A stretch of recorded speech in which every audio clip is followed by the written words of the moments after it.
How's it going, everybody? ChaoticMeatball here, and welcome back to the channel. So, I've done 3 Sinnoh Nuzlockes back to back, so I think it's time we start visiting a few other regions before heading back there. And I noticed that I haven't done a Monotype Hardcore Nuzlocke in the Johto region before, so here we are with ground types. The rules are on screen and in the description, but the general gist of it is that I can only use the first ground type Pokemon I encounter on a route, and if a Pokemon faints, I must permanently put it in the box.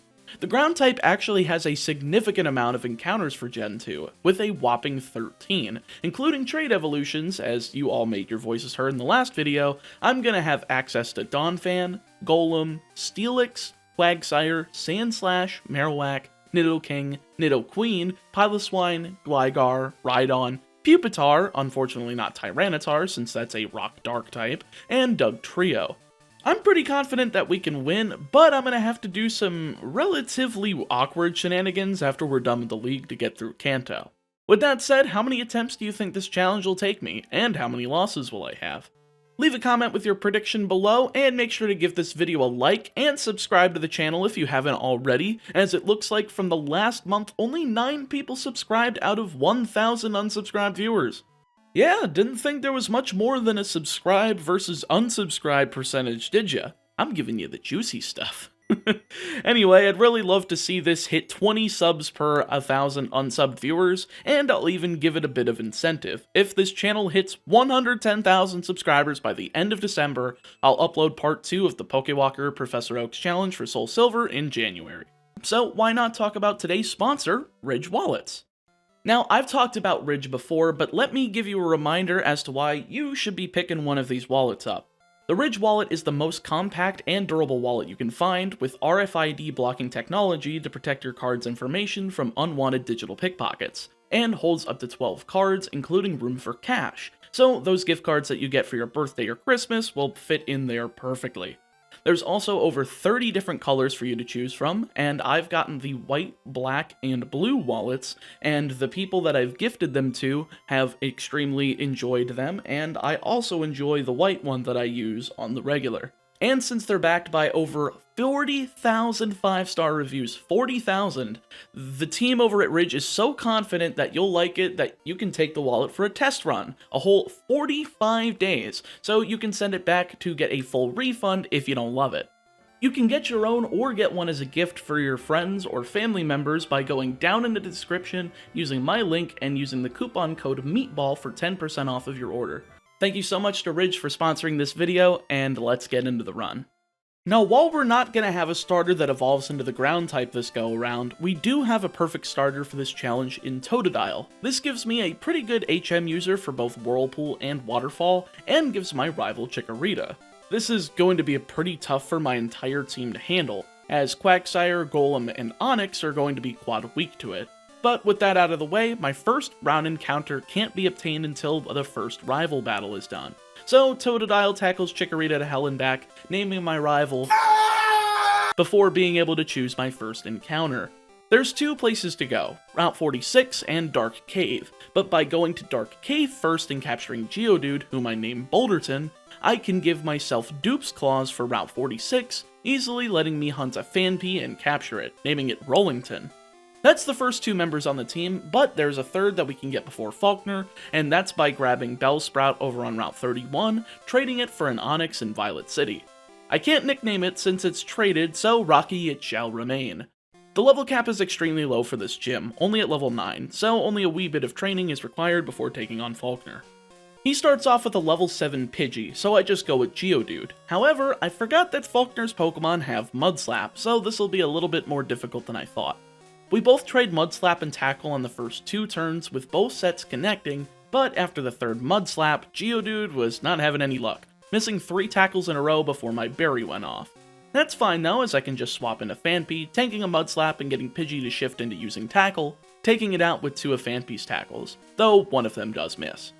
Last up is Pidgeotto, cause this guy apparently caught it in Pokemon Yellow as it's level 9, so I just take a few gusts as I set up Growl, lowering Pidgeotto's attack 3 times, taking 3 gusts as Phanpy's berry activates.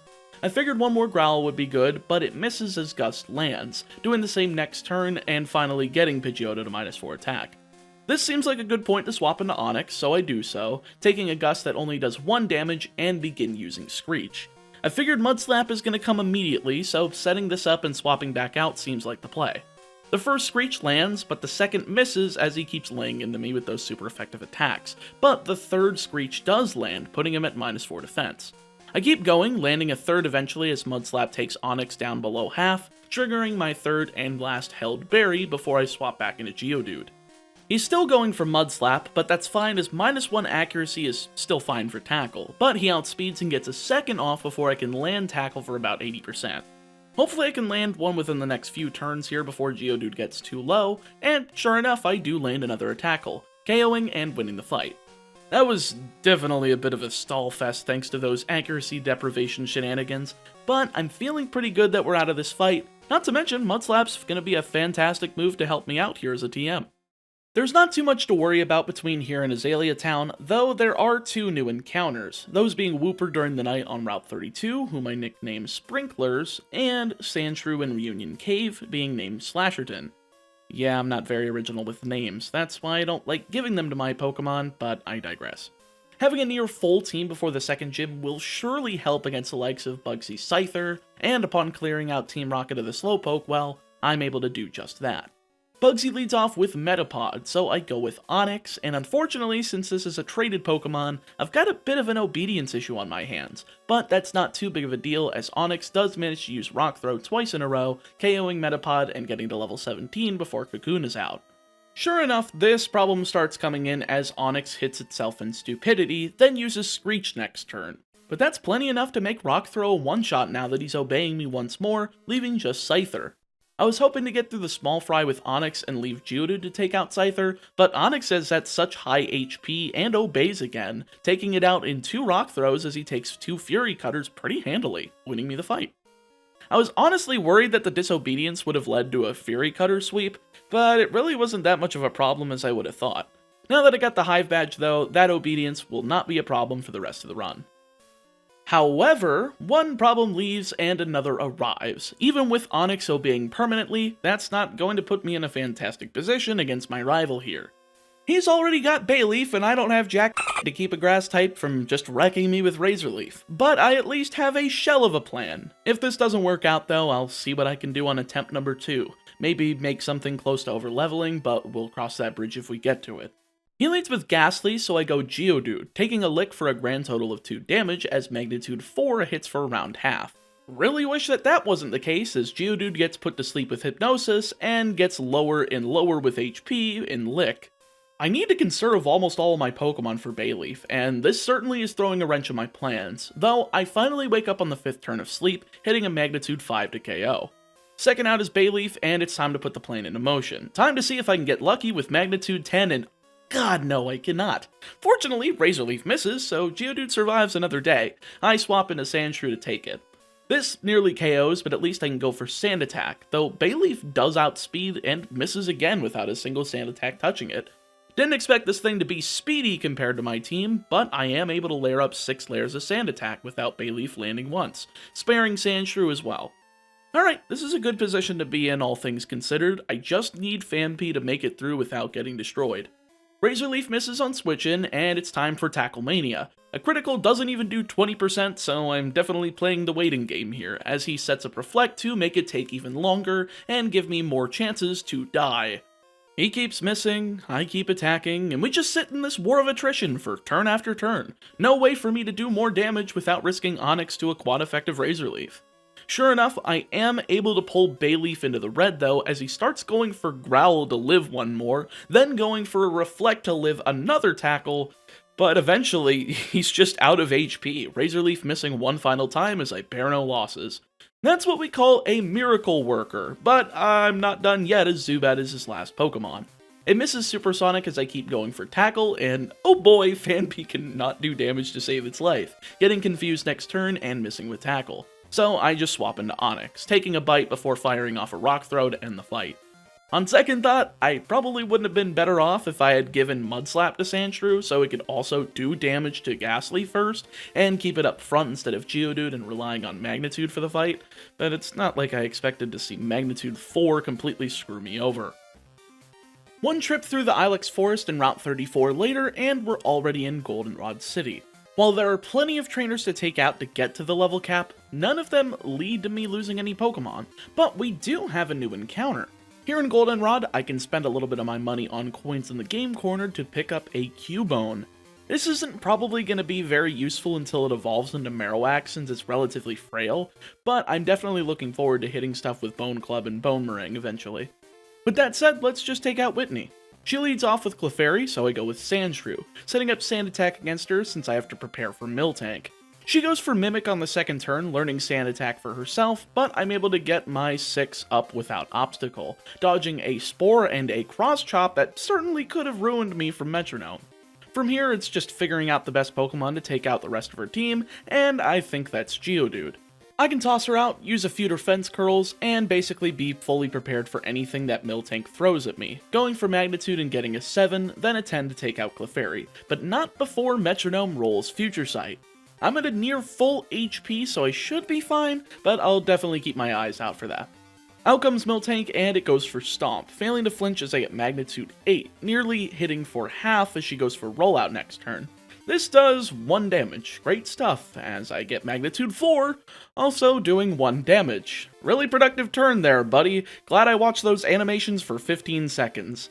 Future Sight hits for less than half, so that's a good thing to see, as the third Magnitude nets me a 7, bringing Miltank down to low yellow. I go for it once more, hoping to get that KO, but I only get a 6, bringing her into the red, but fortunately for me, she's locked into Rollout, so even if she had a healing item, she wouldn't be able to go for it here, letting me hit one last Magnitude to win the fight. It's kind of insane to see how weak those Rollouts were in the face of Defense Curl and a Pokemon with resistance. Glad I ended up taking the time to set up for that fight. Now that that's been taken care of, I can scare off the Sudowoodo and make my way into Ecruteak City, where my next rival battle lies. However, I don't think I'm ready to take on another Bayleaf. Fortunately for me though, I have a new solution. To the left of Ecruteak is Route 38, the home of Magnemite, whom has a relatively small chance of holding a Metal Coat. This is perfect for me, as I can go ahead and grab 2 of them with a Metal Coat to get one for use to trade for Steelix, and the other to boost the power of Steel-type moves later on. As for the rival fight, he starts off with Haunter as I go with my newly evolved Quagsire, and since I have Surf in hand thanks to the guy from the dance theater, that and Curse are immediately able to lead Haunter to rest, with Bayleaf coming in second.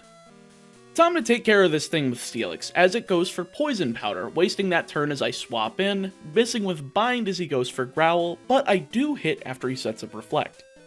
This is to get residual damage in as I set up Screech, but he finally gets the right idea and goes for Razor Leaf, doing around a 4th as Screech lands for the first time.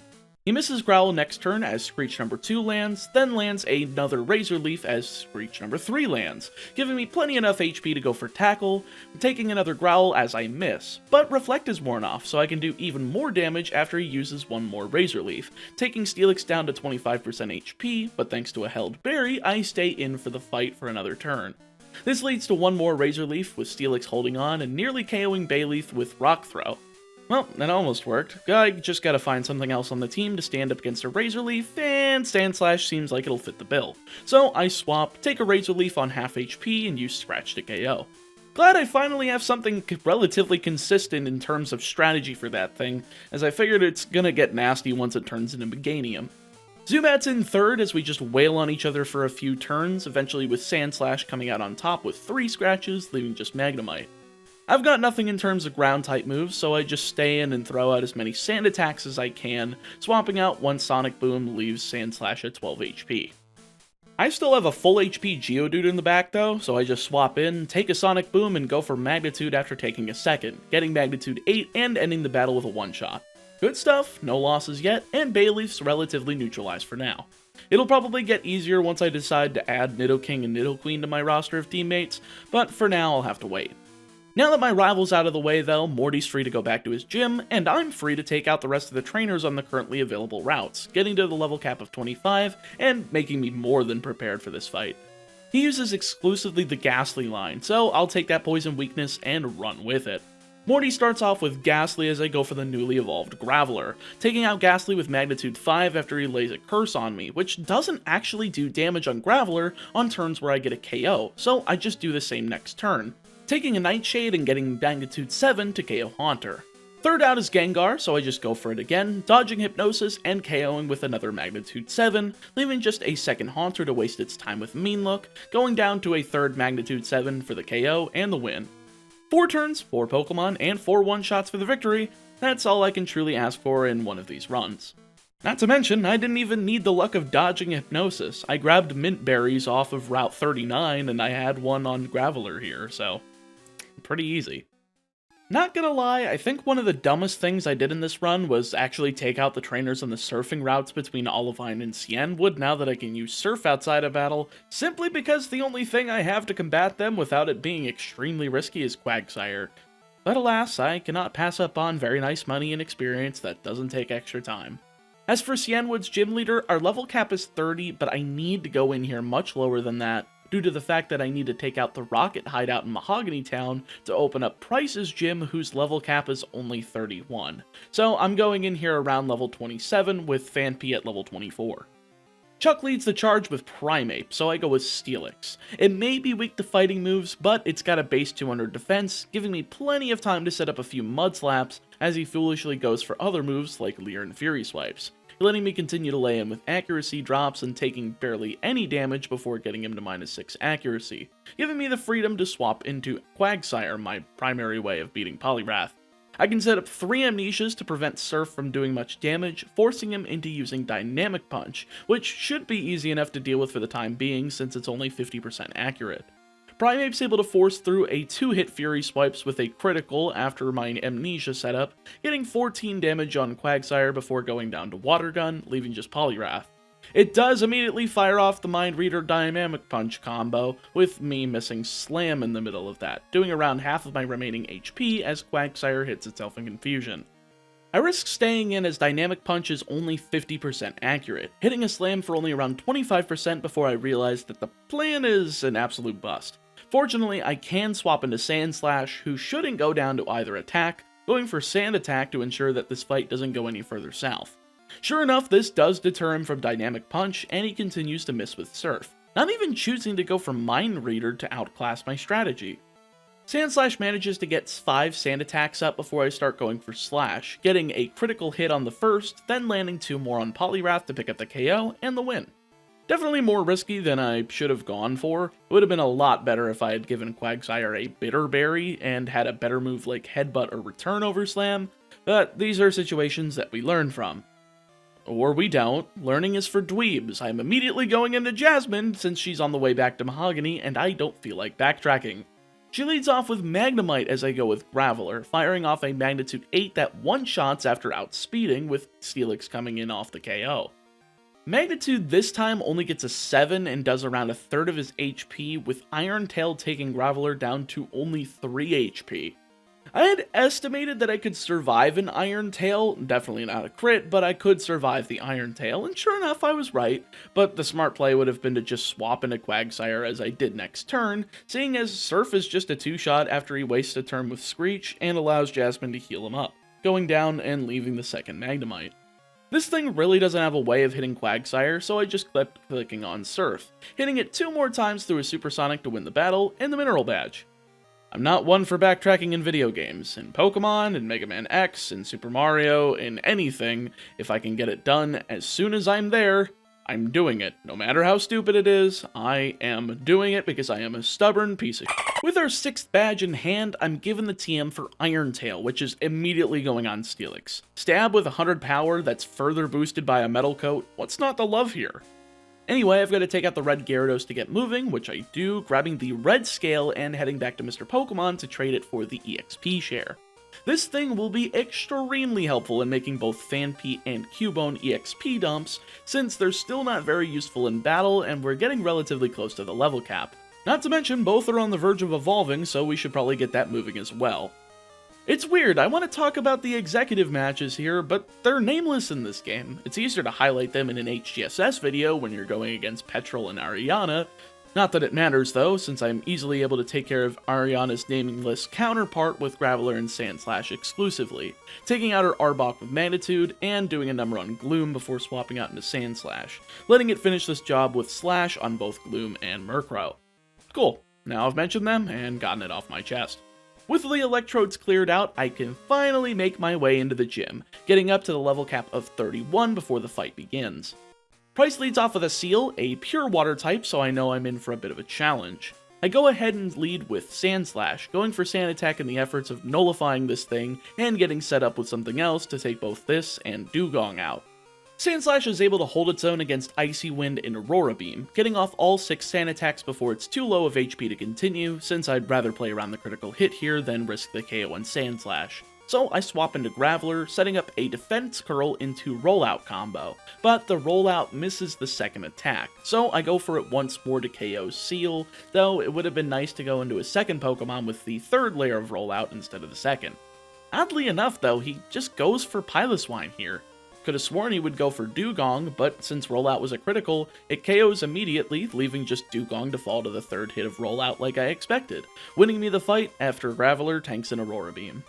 Price was probably the gym leader I was worried about taking on the most in this challenge, and getting through him without a loss is definitely giving me hope that we'll be able to make it to Red without too many complications. But I'm getting ahead of myself, there's still another gym badge, a league, and 8 more gym badges before then. As the story grabs me by the balls, I figured I'd take this time to ask you guys to follow me over on Twitter. I know, shameless plug, but I think I make some haha funnies over there, and it's always nice to know that if my channel ever gets hacked again, or if some BS content ID happens, I can let you guys know over there, and we can get Team YouTube's attention over there. Again, I know, dumb that we have to contact YouTube on an entirely separate platform to get anything done, but that's just life for you. If you don't have a loud enough a voice to annoy someone enough, you're probably not going to get what you want. Anyway, there are 3 battles in this stretch of the Rocket Takeover that I think are worth going over. That's the Rival Battle and the 2 executives at the end standing in for Ariana and Archer. First up, Rival time, and he leads with Golbat, so I go with Quagsire as I need to bait out the Meganium ASAP. Golbat's an easy 3-shot after 2 Surfs and a Water Gun, breaking through after 2 Wing Attacks and Confuse Ray on that last shot to KO and lead into exactly that, Meganium. I've got 2 accuracy deprivation moves, and the first of which that needs to be used is on Steelix. Razor Leaf does 1/4 of his HP, doing it again next turn as I can finally lay in with Mud Slap, using 2 of them before being forced to swap out into Sand Slash to continue with Sand Attack. I probably should have given a berry to Steelix to get a 3rd Mud Slap in, but Razor Leaf has a high critical hit ratio, not likely that it would have been a good idea. I'm able to get off a 3rd accuracy drop with Sand Attack though before taking a Razor Leaf for slightly over half, swapping then into Marowak as it's the most expendable team member, but upon seeing that a Razor Leaf doesn't even do half, I'm able to just lay in with Headbutt, taking only that single Razor Leaf and bringing him down. The rest of the team is relatively easy after that, as Sneasel hits a Feint Attack, Leer, and Quick Attack on Marowak before falling to 2 Bone Clubs, leading to Magnemite who's outsped and falls to 1 Bone Club. Last out is Haunter, and I'm tempted to knock it out with Marowak, but it's smarter for me to just swap into my full HP Graveler, and sure enough, he did go for the mean look. I made the right decision, taking a Shadow Ball next turn as Magnitude 7's able to seal the deal. 1 down, 2 to go. Ariana's stand-in starts with Arbok, so Quagsire is the lead for me as she goes for Wrap, getting a critical as Surf does right around half here, taking her down next turn as she misses with Glare leading to Vileplume.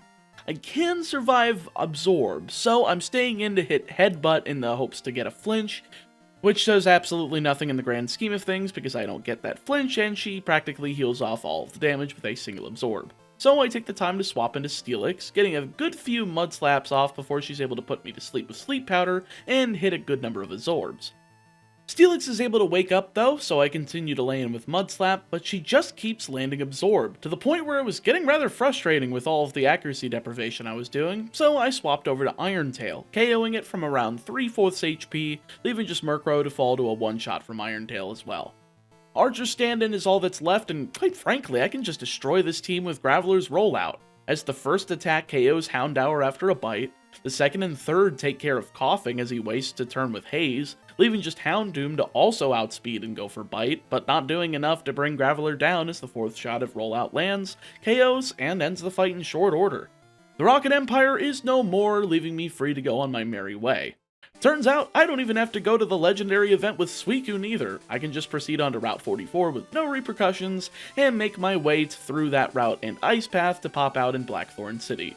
And once again, after training up to the level cap of 40, it's time to take on the final Johto Gym Leader.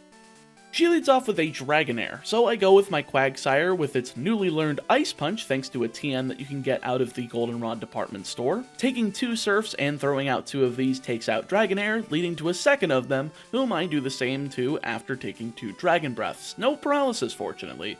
Third out is Dragonair. Boy, I see how they really made this type sparse in the early years. It goes for Ice Beam as I go ahead and use Amnesia once, then use Rest to heal up after it's slammed and does next to nothing, going from 13 HP all the way up to 153 HP, and waking up thanks to a Mint Berry. Resto Chesto is alive and well in Gen 2, though I do misclick and use Rest again after taking another slam. This gives me an idea though. I can just wait through these turns, use 2 more Amnesias, then heal back up again with Rest, and while I was tempted to just PP stall Dragonair out of Slam so I could go into Kingdra with the most HP possible, I figured that would just be dumb and boring for the viewer experience, so I instead just went for an Ice Punch, not getting the KO before using another Rest to heal back up, taking 2 more slams before a second Ice Punch finishes off her last Dragonair. Kingdra's in and I really don't have a way to out this thing besides just wailing into it with Ice Punch and Headbutt. Ice Punch is neutral, but Headbutt's pretty good here, seeing as Quagsire's physical attack is higher than its special attack, but I'm stubborn and keep going for Ice Punch out of spite, taking a Smokescreen and hitting one, then hitting another after she misses a second Smokescreen. The third Ice Punch lands as she goes for Surf, leading to a Hyper Beam on the perfect turn, as Ice Punch can KO in 2 more shots here, but of course for me I missed the second Ice Punch here, leading to a Hyper Potion that makes me do it all over again. This just becomes a war of attrition with Rest, as I already have +6 special defense, making Dragon Breath and Surf completely useless, and Hyper Beam does only around 30 damage each time with a recharge turn, so it's only a matter of time before I can KO this thing. Smokescreen also extends this timer, which is quite frustrating, especially when I run out of Ice Punch power points, but Rest truly is an MVP during this fight, allowing Quagsire to just continue powering through Kingdra's relentless attacking, eventually letting me land Headbutt twice in a row to pick up the KO and the victory. I guess I deserved all of that after all the accuracy deprivation I put opponents through, but hey, at least I won with no losses yet, right? I'm actually intrigued. Can I get through Johto Deathless? Well, let's find out since we've got a half a dozen battles to talk about before getting into the bulk of Kanto. I figured there's not much to talk about between here and the fights, so let's just do them all rapid fire style. The first of which is the penultimate rival fight over in Victory Road. So I made sure my team was level 45 for this one, as the cap for the league is 47, and I want to ensure that I don't go over here whatsoever, but at least have the advantage over Meganium since this thing is still relatively threatening. He leads off with Sneasel, so I go with Steelix. It just makes sense to obliterate this thing ASAP with Iron Tail, dodging a Screech and KOing in the same turn. Second out is Golbat, which uses Confuse Ray, but that's fine as Iron Tail is able to get through, landing and KOing Golbat as well. 2 down, 4 to go as Kadabra comes in third, and since I've got that confusion to deal with, I figured that swapping into Quagsire to defend against Kadabra's special attacks would be wise, and since he's only going for Future Sight, I figured I'd take the opportunity and set up 3 Amnesias in preparation for Meganium, and deal out a single return for the KO on Kadabra, which, sure enough, baits out the Meganium. Since Grass is special in this generation, those Amnesias are going to help a ton, but the first Razor Leaf misses as return does slightly over half, the same turn as Future Sight failing. Good stuff, you love to see things go your way as a second return finishes off Meganium, Magneton coming into play 5th. Surf is a perfect move here, barely missing the one-shot as Sonic Boom only does 20 damage, leaving this hunk of junk to fall to a return with his last monster and Haunter coming out. I'm able to seal the deal here with Surf after taking a mean look, though I probably should have stalled out and wasted his Destiny Bond power points, so as to not risk that 25% chance that he chose that move. Either way, we're going into the league with no deaths, and after getting up to the level cap of 47, this is what our team is looking like. We've got good TM moves like the Elemental Punches, Return, which was free and repeatedly obtainable thankfully, as well as filler ground moves for those Pokemon that didn't naturally learn them by level up, like Sandslash. How does this thing not get Dig or Earthquake by level up, by the way? Anyway, leave your last minute predictions whether or not we can get through Johto Deathless in the comments below, and let's get into it. Will is first up here, and he starts off with Xatu, and I'm pretty confident that Donphan can just go for the rollout sweep here. So I start out with the rollout, taking Confuse Ray as she hits herself in confusion. Oh, this isn't starting off well, but a Psychic lands next turn as Donphan gets out of confusion, then proceeds to miss with rollout. Maybe this isn't going to work out, but the same turn, rollout does manage to land through confusion. Then Donphan outspeeds for the first time in 4 turns to break out of confusion and KO Xatu, leading to Jinx. Well, that was a dumb one to choose, as rollout's super effective here, getting the free KO with the 3rd shot, leading to Executor, who's also outsped and one-shot with rollout, as Slowbro comes out and goes down to the 5th and final shot, as his 2nd Xatu remains. Good stuff coming out of Donphan here, so I just swapped to Strength, eating yet another Confuse Ray as Donphan holds steady, getting the Strength off and KOing with 1 critical hit, winning the match on its own, learning Earthquake in the process too. Now that's what I call a sweep, and with Donphan no less, this gal hasn't done crap in this run, but she sure had the time to shine here. Second in line is Koga, and quite honestly this fight is a joke. I'm easily able to send in Golem here, KO Ariados with Rock Throw, and get a 2-shot on Fortress with Earthquake as he sets up a layer of spikes. Then Earthquake one-shots Venomoth, which leaves just 2 members remaining. His Crobat's out 4th and uses Double Team to try to evade Golem, but Rock Throw continues to hit, dragging this guy down to near red HP as he goes for a full restore, and a second Rock Throw connects as he goes for that full restore, getting him into the deep red this time. He outspeeds once more, attempting to land Toxic and missing as Rock Throw lands a 3rd and final time, KOing and leaving just Muck to come in, get outsped, and fall to Golem's critical Earthquake, rubbing the salt in the wound and winning me this fight damageless. Golem finally also getting some representation. I haven't gotten the chance to use it in a major fight since evolving, and it sure did put in some work here. Third up on our list to kill is Bruno, whose fighting type Pokemon should be a bit more worrisome, but I have some cool tricks up my sleeve to take care of him. First up is Hitmontop, so I go for Sandslash lead here, an easy counter to this thing as Sandslash outspeeds, hits Slash for half as he goes for Dig, so I of course reciprocate with my own Dig next turn, forcing him to miss and use Detect as I come up, giving me a free turn to KO with the 2nd Slash as I outspeed again. Foolproof, honestly foolproof. Second is Hitmonchan, Slash immediately doing it in with a critical hit as Hitmonlee takes center stage. Slash doesn't get a critical here, which only takes it down to the deep red, letting him hit a high jump kick for around a quarter here, but that's not much to worry about as a 2nd Slash KOs and Machamp comes in 4th.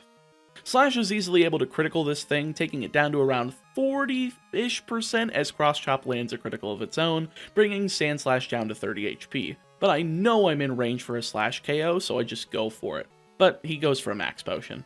Fair play, I suppose, but I'm going to swap here in order to not worry about getting KO'd, being rewarded with a Cross Chop miss as I go into Quagsire. Surf's up here as Machamp goes into the red, landing a Cross Chop on Quagsire for under half as another Surf picks up that KO, leaving just Onix. And sure enough, being quad weak to water means that this thing falls immediately, winning the 3rd of 5 league fights without a loss. I'm really believing it here, I just have to make sure I don't screw up Karen or Lance. The only worry I have about Karen here is her Vileplume, but fortunately for me, she leads with Umbreon instead, giving me a great chance to lead off with Donphan and attempt a Defense Curl rollout sweep. She ends up landing a Sand Attack on me as rollout would take 3 shots to KO, but that 3rd misses as Umbreon's able to land a Confuse Ray, with the Bitter Berry healing that off as I thought ahead for this. Earthquake's able to finish it off, giving me a KO with no damage and leading to the big bad Vileplume. I figured I'd try my hand with Earthquake, and shockingly enough, it nearly KOs as Donphan dodges Stun Spore and KOs next turn with another Earthquake. Well, that didn't require planning at all. Third up is Murkrow, and of course I gotta go for Strength, so I take a critical Feint Attack and reciprocate that critical with Strength to one-shot in return. Couldn't ask for anything more as Houndoom comes in 4th, landing a powerful Flamethrower, but not powerful enough as Earthquake is a super effective one-shot on the Hellhound, leaving Gengar to be a problem. I'm not too worried about it being able to do damage though, as it doesn't have Shadow Ball, only Lick and Curse can do any damage, so I go for Earthquake, miss, then go for it next turn as she only goes for Spite, lowering my power points and letting the last Earthquake I have connect and KO for the win. Once again, not playing around Destiny Bond and getting rewarded, at least I don't think I have to play around it in any more major battles at the very least. This is it, ladies and gents. Lance is all that stands in the way between me and mainland Kanto, so let's become a Draco-slaying king and take him down. Lance leads off with Gyarados, which doesn't really have a way of touching Quagsire outside of Hyper Beam thanks to Amnesia. He goes for Flail at first, doing a grand total of 9 damage before he realizes, ah crap, I misclicked, and goes for Surf for 18 damage. A little more respectable, but these Amnesias are going to make it as bad as Flail, as Quagsire is able to set up 3 of them, then start throwing out returns left and right as Gyarados uses Hyper Beam. This being surprisingly relevant, I get a critical on the turn he uses Hyper Beam, knocking Gyarados into the red and allowing Quagsire to grab that free KO without a healing item getting in the way because of the recovery turn, with the first of 3 Dragonites coming in second. Probably would have been worth putting Ice Punch on over Surf here, but Return's gonna do just fine. Speaking of which, Hyper Beam does a good amount of damage here, but I've got another Mint Berry for rest, healing up fully as Twister does jack all. Return continues to destroy Dragonite, taking it out in 3 shots as the second Dragonite takes its place. I'm not sure if this is the one that has Blizzard or Thunder, as neither of them have used their special move, but the only things that can hit Quagsire are Hyper Beam and Twister other than that, and since Hyper Beam can only hit twice while I'm waiting on rest turns, I can just PP stall them, KOing with Return and moving on to the next, which is exactly what I do with the second Dragonite, PP stalling with rest and outlasting to eventually KO, leaving just that level 50 Dragonite. Sadly, I'm not at the HP to survive another Hyper Beam here though, so I need to swap. This one has Fire Blast, so Steelix is definitely not the pick, so Golem's gonna have to do the job here. Hyper Beam doesn't do much upon switch-in, doing only 24 damage as I go for Rock Throw, taking around half of Dragonite's HP off of him as he wastes his turn with Safeguard, going down next turn to a second Rock Throw. Well, at least his dragons are gone, all that's left are the ones weak to Rock types. Charizard's out 5th, and yeah, after a Flamethrower, this thing's gonzo with a Rock Throw, leaving just Aerodactyl, who basically cannot touch Golem in the slightest, giving it the time necessary to assemble the KO with 2 Rock Throws, winning the fight through an Ancient Power and Hyper Beam, giving us the championship title in the process. Now, normally I'd go into the whole rigmarole of how I enjoyed the run, playing through Kanto without worrying about the weird level curve has been good, but I still have Kanto to take care of, and the dumb level curve is something I do have to deal with. See, now the level cap has gone down from 47 to 39, as Janine has the lowest levels in Kanto. Why did they do this? Please tell me. Why did they do this? This means I can no longer use my current team until I've taken out 6 of the 8 Kanto gym leaders, those being Janine, Brock, Surge, Erica, Misty, and Sabrina, with the last of them having a level cap of 48, which some of these members still do fall under, like Golem and Sandslash, as well as Steelix being usable for Misty, like that would be any help whatsoever. So it's time to train up a new team. Using the remaining encounters I had available, I got Nidoking, Nidoqueen, Piloswine, Gligar, and Rhydon. Not too bad, I almost have a full team to work with for these few gym badges. Not to mention, if things start going south, I can sneak over to Celadon City to grab Larvitar, and get the radio card extension to access Dugtrio in Diglett's Cave, so I should be perfectly fine. Also, the fact that I have Rhydon at level 39 is because I ended up Repel tricking it out over in Victory Road so that I didn't have to deal with Rhyhorn until level 42. It was kinda helpful, to be fair. Sneaking over to Fuchsia City without any required battles is actually relatively simple, so this should be a piece of cake to start working through these gym battles. I'm able to make it to Janine below the level cap, which I'll have plenty of room to work under once she's handled. She leads off with Crobat, so I go with the OG King himself, Nidoking, using Ice Punch to nearly KO in one shot as he blasts out Confuse Ray. Nidoking does hurt himself in Confusion as Wing Attack comes down, so I try again next turn. Ice Punch manages to land, KOing and felling the first of 5 in this fight. Second out is Venomoth, and I've got just the move for this. I went for Return, but of course Confusion blasts me once again, allowing Venomoth this time to set up a double team. And since this thing has Psychic, it's high time I swap out into Rhydon, seeing another double team as I do so. Earthquake's able to hit through the third double team that he outspeeds and uses, one-shotting without any complications and leading into Ariados. This thing has Giga Drain, so I'm a bit worried, but with the 6th level advantage and Stab Earthquake, there's nothing to worry about, seeing as it's a one-shot. All that's left are the 2 Weezings, both of which go down to 1 Earthquake apiece, winning me the Soul Badge and the first of many Kanto Gym badges. Upon taking out most of Kanto's side quests, I'm able to start wandering around and take out these gym leaders in order without having to worry about going over the level cap. So second up is Brock with his level cap of 44, leading off with Graveler as I go for Nidoking once again. Thanks to his Ice and Thunder Punch combo, I'm able to one-shot Graveler and Rhyhorn with one Ice Punch apiece before Amistar comes out. Now this thing is Surf, but I have full HP, so I should be able to live through one of them assuming it's not a critical. And sure enough, this was true, but with Kabutops coming out, I cannot physically live another Surf. So I swap into Gligar, take a Surf, then hit out a Feint attack and sack it so that Nidoking can fight another day, and come in and nail another Thunder Punch to take out the living fossil. All that's left is Onix, and Ice Punch puts it down for the 1-2-3. Now, our run may not be deathless anymore, but it's still going very strong as I have 12 more Pokemon to use to take out 6 more gym leaders in red, so if we have to sack anything else, we probably have the option to. Third up is the Surge and Erica split with a level cap of 46 for both, but Surge is a lot easier to take down for my team, so much so that I can go in with Rhydon and click Earthquake to KO Raichu, Electrode, Magneton, Electrode number 2, and Electabuzz all in one shot. Really think that he should have had an Ampharos on his team instead of this second Electrode, but I'll chalk it up to the fact that Lieutenant Surge is a war criminal and therefore can't get out much. Erica's fourth up on my to-do list, and despite being a grass-type user, I've got the perfect counter in Piloswine. She leads off with Tangela, so I go with Piloswine and Ice Beam, but she outspeeds and goes for Sleep Powder, missing as I KO instantly, thankfully. That is the only thing with a sleep-inducing move, so the rest of the fight should be a piece of cake. Jumpluff outspeeds and goes for Giga Drain as it comes in second, only doing around a fourth as Ice Beam KOs once again, especially thanks to that quad weakness to Ice. Third out is Victory Bell, who sets up Sunny Day, as Ice Beam is plenty enough to put down the Flytrap in one attack, leaving just Blossom. Oh geez, where the heck is her Vileplume? Anyway, I take the turn to protect Piloswine with Detect to run out the clock on Sunny Day ever so quicker, swapping for Nidoqueen to see how much a one-turn Solar Beam does, and it doesn't do more than a third, so I can safely outspeed, go for Ice Punch and nail a critical as a second Solar Beam comes Nidoqueen's way, giving me free reign once again to go for 2 more Ice Punches, KOing Blossom after a Hyper Potion comes down. Not too bad, and I'm still remaining a wee bit under the level cap, just in case some optional trainers come to bite me in the ass here. This fortunately doesn't happen between Erica and Misty though, since I already took care of the Nugget Bridge trainers between Janine and Brock, so let's just take her down.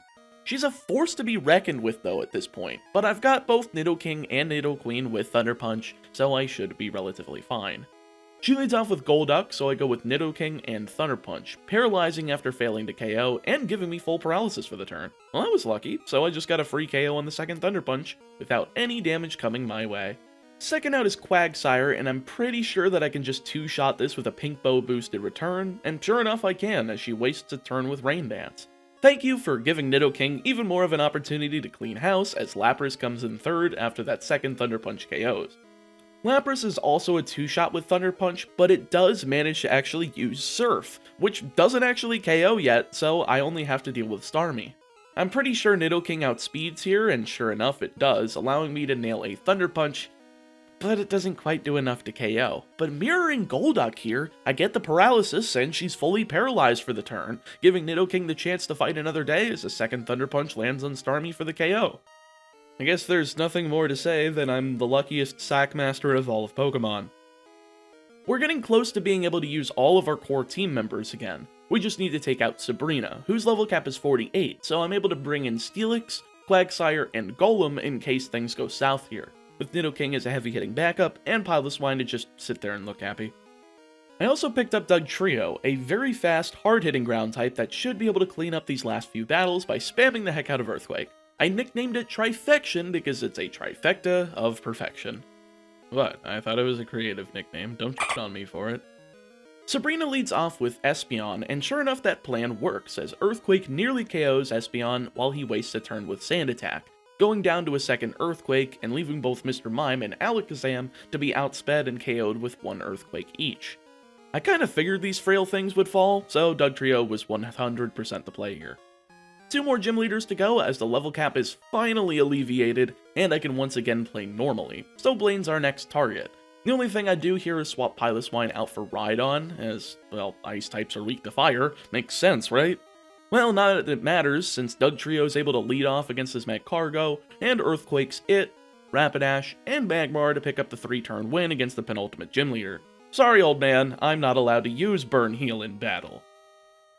Alright, the last challenge is blue, and since his level cap jumps from all the way up till 50 to 58, I need to find a good team to fight against his balance of grass, fire, water, and I think I have just the thing, while also keeping that balance for red as he has the same core.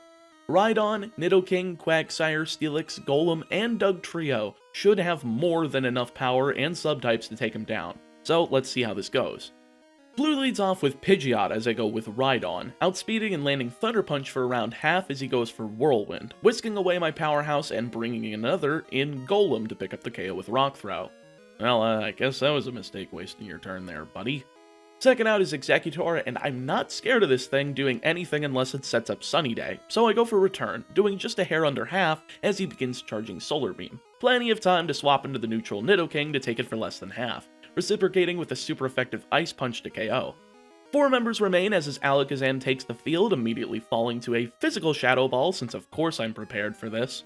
4th is Gyarados, and of course Thunder Punch knocks it into next week, KOing in one shot and leaving just his Arcanine and Rhydon. He goes for the latter, which could be dangerous, but I'm a dangerous man. So I go for Ice Punch in the attempt to one-shot, and barely miss the KO, seeing Nidoking go down to an Earthquake for my troubles. Well, if only I had been making Nidoking hold the Never Melt Ice. Anyway, I could just let Dugtrio come in and outspeed both Rhydon and Arcanine, nailing 1 Earthquake each to seal the deal. Well, that's really unfortunate that I'm going to be going into the battle against Red without my Nidoking, but I've got Nidoqueen to easily fill the spot. Level 81 is the level cap for Red, and it's a bit of a trek for training, but I'm as ready as I'll ever be. With the team of Dugtrio, Quagsire, Steelix, Golem, Rhydon, and Nidoqueen, I should be able to make enough trades with Red's team, as this is the last battle. I no longer have to fear sacking Pokemon simply to just get through. However, this battle seems like I might not have to use too many of them, as Dugtrio is able to start off strong and clean house, outspeeding Pikachu and one-shotting with Earthquake as Venusaur comes in second, mistakenly charging a Solar Beam as Earthquake outspeeds and two-shots him before he can fire it off. 2-for-1ing Red here with Dugtrio is fantastic, but I'm even able to get a 3-for-1 as Blastoise comes out, gets nailed with an Earthquake for over half, and doesn't even KO with a Surf, leaving Dugtrio at a bit under half to pick up that 3rd KO with a 2nd Earthquake. 4th out is Espeon being outsped and fed a single Earthquake for its troubles to KO, leading to Snorlax. Dugtrio's done plenty enough in this fight, giving me the edge that I'm practically guaranteed to win this fight unless I decide to have the IQ equivalent of the temperature of the most of Canada right now, so I just let it blast out Earthquake on Snorlax for over half, going down to a Body Slam. Good work, Dugtrio, you basically won this fight on your own. Golem's able to come in and pick up the scraps, using an Earthquake of her own to KO Snorlax, leaving just Charizard to fall to a Rock Throw, outspeeding though with a Flamethrower, but it doesn't do nearly enough to put down Golem, sealing the deal and officially winning the Pokemon Crystal Hardcore Nuzlocke using only ground types. Well, that was fun! I fully expected Kanto to be a drag since I had to level up a completely different team, but the fact that I had a near full team to substitute in made it actually more fun, as if I was doing a completely different run at that point. But that aside, I'm glad I finally did a Hardcore Nuzlocke in Johto, but we're not coming back here again next time. Instead, I think it's time I give the original Hoenn region a whirl, and see if we can do a couple more firsts on this channel to close out the year, so with that, I'll see you then. If you guys enjoyed this video, make sure to like, comment, subscribe, click the bell, and tell a friend, and don't spend more than a minute doing that, since if you are, you're taking too long.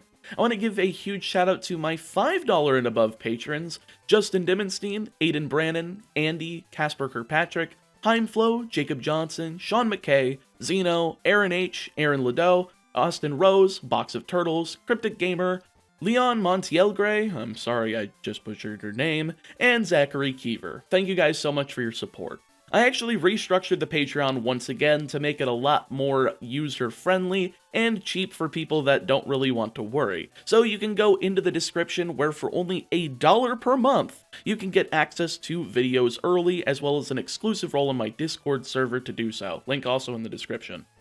I really appreciate you guys taking the time out of your day to watch this, and I'll see you guys next time with another challenge. Stay safe, stay healthy, and I'll see you next time.